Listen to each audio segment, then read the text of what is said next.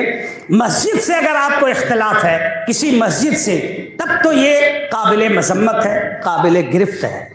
لیکن تعداد کی بنیاد پر اور اس بنیاد پر کہ بعض لوگ انتہائی بدعقیدہ قسم کے لوگ ہوتے ہیں، بڑے خنث ٹائپ کے ہوتے ہیں، اگر اس بنیاد پر جاتے ہیں جہاں مسجد مدرسے سے ہمیں کسی بھی قسم کا کوئی اختلاف نہ ہو، تو ایسی کوئی بات نہیں۔ ویسے بھی مسجد اللہ کا گھر ہوتا ہے، وہ کسی کی ذاتی یا کوئی ایسی چیز پراپرٹی نہیں ہوتی، اس لیے اس سے کسی کو اختلاف ہونا ہی نہیں چاہیے، اور اختلاف ہو بھی نہیں سکتا ہے۔ کسی بھی صالح مسلمان کو کسی بھی مسجد سے، کسی بھی مدرسے سے اختلاف نہیں ہو سکتا ہے۔ اقول قولی ھذا واستغفر اللہ لی ولکم ولسائر المسلمین واستغفروہ انہ هو الغفور الرحیم۔